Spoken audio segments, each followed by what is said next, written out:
جب آپ صلی اللہ علیہ وسلم کی پیدائش ہوئی تو اس زمانے میں جو لوگ شرکی عمل کرتے تھے وہ سب تہس نہس ہو گئے۔ اس زمانے میں لوگ بتوں کی پوجا کرتے تھے۔ قریش کے کچھ لوگ عمر بن نفیل اور عبداللہ بن حجش وغیرہ ایک بت کے پاس جایا کرتے تھے۔ اس رات بھی وہ اس کے پاس گئے جس رات آپ صلی اللہ علیہ وسلم کی پیدائش ہوئی۔ انہوں نے دیکھا وہ بت اوندھے منہ گرا پڑا ہے۔ ان لوگوں کو یہ بات بہت ناگوار گزری۔ انہوں نے اس کو اٹھایا اور سیدھا کیا مگر وہ پھر گر گیا۔ انہوں نے پھر اس کو سیدھا کیا، وہ پھر الٹا ہو گیا۔ وہ لوگ بہت ڈر گئے اور انہیں یہ بات بہت عجیب لگی۔ تب اس بت سے آواز نکلی اور اس نے کہا کہ ایک ایسے بچے کی پیدائش کی خبر ہے جس کے نور سے مشرق اور مغرب میں زمین کے تمام گوشے منور ہو جائیں گے۔ بت سے نکلنے والی آواز نے انہیں اور زیادہ ڈرا دیا۔ آپ صلی اللہ علیہ وسلم کی پیدائش سے ایران کے شہنشاہ کسریٰ نوشیروہ کا محل ہلنے لگا اور اس کے محل میں دراڑیں پڑ گئی۔ نوشیروہ نے محل نہایت مضبوط تھا، بڑے بڑے پتھروں اور چونے سے تعمیر کیا گیا تھا۔ اس واقعے سے پوری سلطنت میں دہشت سی پھیل گئی۔ دراڑیں پڑنے سے خوفناک آوازیں بھی نکلنا شروع ہو گئیں۔ محل کے نہایت مضبوط پتھر ٹوٹ کر نیچے آ گرے۔ آپ کی پیدائش پر فارس کے تمام آتش گدوں کی وہ آگ بجھ گئی جس کی وہ لوگ پوجا کرتے تھے اور وہ اس کو کبھی بجھنے نہیں دیا کرتے تھے۔ لیکن اس رات ایک ہی وقت میں تمام کے تمام آتش گدوں کی آگ بجھ گئی۔ آگ کے پوجنے والوں میں رونا پیٹنا مچ گیا۔ کسریٰ کو یہ تمام اطلاعات ملی تو اس نے ایک کاہن کو بلایا۔ اس نے اپنے محل میں دراڑیں پڑنے اور آتش گدوں کی آگ بجھنے کے واقعات اسے بتائے اور پوچھا آخر ایسا کیا ہوا ہے کہ میرا محل اتنا مضبوطی سے ہلنے لگا ہے، اس میں دراڑیں آ گئی ہیں، آتش گدوں کی وہ آگ بجھ گئی ہے۔ آپ کو بتاتا چلوں کہ پہلے زمانے میں مشرک بادشاہوں کے پاس کاہن ہوا کرتے تھے جو انہیں ہر واقعے کے متعلق شیطان سے رہنمائی لے کر پیشن گوئی کیا کرتے تھے اور بادشاہ کو آگاہ کرتے۔ جیسا کہ we all know that کہ حضرت یوسف علیہ السلام کے زمانے میں بھی جب مصر کے بادشاہ نے خواب دیکھا تو اس نے اپنے کاہن بلوائے اور انہیں اپنا خواب سنایا۔ کاہنوں نے مصر کے کالے جادو اور شیاطین کی مدد سے اس خواب کی تعبیر جاننا چاہی لیکن کامیاب نہ ہو سکے کیونکہ اللہ کو نامنظور تھا۔ بہرحال اسی طرح اس واقعے کے بعد کسریٰ نے بھی اپنے کاہن کو بلایا اور سارا ماجرا بتایا تاکہ وہ اسے بتائے کہ اصل ماجرا کیا ہے، لیکن وہ کاہن خود تو جواب نہ دے سکا۔ اس نے کہا ان سوالات کے جوابات میرا ماموں دے سکتا ہے۔ اس کا نام سطیح تھا۔ نوشیروہ نے اجازت دے دی اور کہا ٹھیک ہے، تم جا کر ان سوالات کے جوابات لاؤ۔ وہ کاہن گیا اور اپنے ماموں سطیح سے ملا، اسے یہ واقعہ سنائے۔ اس نے سب سن کر کہا کہ ایک عصا والے نبی ظاہر ہوں گے جو عرب اور شام پر چھا جائیں گے اور جو کچھ ہونے والا ہے ہو کر رہے گا۔ اس نے تمام معلومات واپس آ کر کسریٰ کو بتائیں۔ اس وقت تک کسریٰ نے دوسرے کاہنوں سے بھی معلومات حاصل کر لی تھی۔ چنانچہ یہ سن کر اس نے کہا تب پھر بھی وہ وقت آنے میں دیر ہے، یعنی ان کا غلبہ میرے بعد ہوگا۔ عبد المطلب نے آپ صلی اللہ علیہ وسلم کو لیا اور کعبے میں لے آئے، آپ کو گود میں لے کر طواف کرتے رہے، پھر واپس لا کر حضرت آمنہ کو دیا۔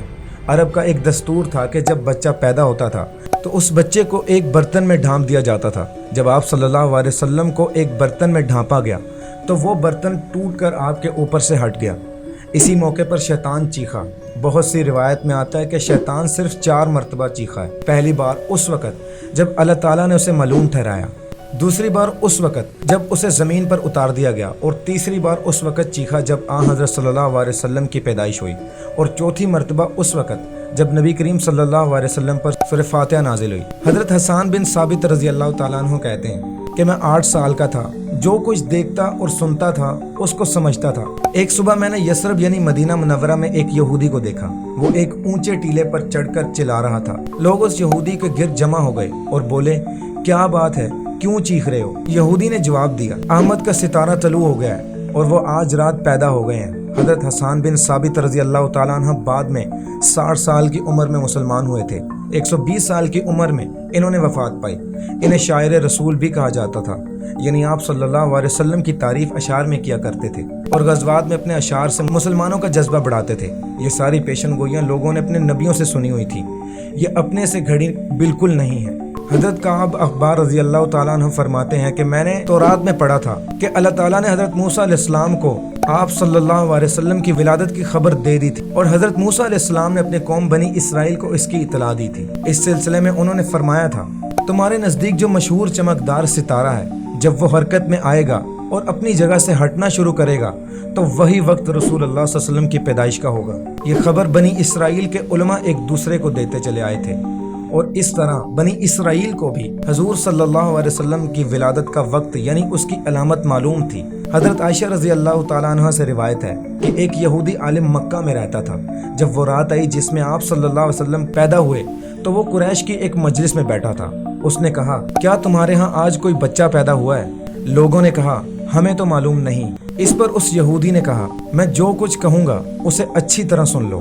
آج اس امت کا آخری نبی پیدا ہو گیا ہے اور قریش کے لوگوں وہ تم میں سے ہوگا، یعنی وہ قریشی ہے۔ اس کے کندھے کے پاس ایک علامت ہے یعنی مہر نبوت۔ اس میں بہت زیادہ بال ہیں یعنی گھنے بال ہیں اور وہ نبوت کا نشان ہے، نبوت کی دلیل ہے۔ اس بچے کی ایک علامت یہ ہے کہ وہ 2 رات تک دودھ نہیں پیے گا۔ علامہ ابن حجر فرماتے ہیں کہ یہ بات درست ہے کہ آپ صلی اللہ علیہ وسلم نے 2 دن تک دودھ نہیں پیا تھا۔ یہودی عالم نے جب یہ باتیں بتائیں تو لوگ وہاں سے اٹھ گئے۔ انہیں یہودی کی باتیں سن کر بہت حیرت ہوئی تھی۔ جب وہ لوگ اپنے گھروں میں پہنچے تو ان میں سے ہر ایک نے اس کی باتیں اپنے گھر کے افراد کو بتائیں۔ عورتوں کو چونکہ حضرت آمنہ کے ہاں بیٹا پیدا ہونے کی خبر ہو چکی تھی، اس لیے انہوں نے اپنے مردوں کو بتایا۔ آج رات تو پھر عبداللہ بن عبد المطلب کے ہاں بیٹا پیدا ہوا ہے۔ اب یہ بات یہودی عالم کو بتائی گئی۔ اس نے کہا، ذرا چل کر مجھے وہ بچہ دکھاؤ۔ لوگ اسے ساتھ لیے حضرت آمنہ کے گھر کے باہر آئے، ان سے بچہ دکھانے کی درخواست کی۔ آپ نے بچے کے کپڑے سے نکال کر انہیں دیا۔ لوگوں نے آپ کے کندھے پر سے کپڑا ہٹایا۔ یہودی کی نظر جو ہی مہر نبوت پر پڑی تو وہ فوراً بے ہوش ہو کر گر پڑا۔ اسے ہوش آیا تو لوگوں نے اس سے پوچھا، تمہیں کیا ہو گیا تھا؟ جواب میں اس نے کہا، میں اس غم سے بے ہوش ہوا تھا کہ میری قوم میں سے نبوت ختم ہو گئی ہے، اور اے قریشیو، اللہ کی قسم یہ بچہ تم پر زبردست غلبہ حاصل کرے گا اور اس کی شہرت مشرق سے مغرب تک پھیل جائے گی۔ ان باتوں کا ذکر آپ صلی اللہ علیہ وسلم کی نبوت کی علامات کے طور پر پرانی کتب میں موجود ہیں۔ آپ صلی اللہ علیہ وسلم کی پیدائش پر یہودی علماء کی روایات اس لیے بیان کی جا رہی ہیں کیونکہ آپ صلی اللہ علیہ وسلم کی پیدائش سے پہلے لوگ مسلمان نہیں تھے، یہودی تھے، عیسائی تھے اور دیگر مذاہب تھے۔ جیسا کہ پہلے بتا چکا ہوں کہ بنی اسرائیل کو اللہ کے نبی کی آمد کی خبر دی جا چکی تھی۔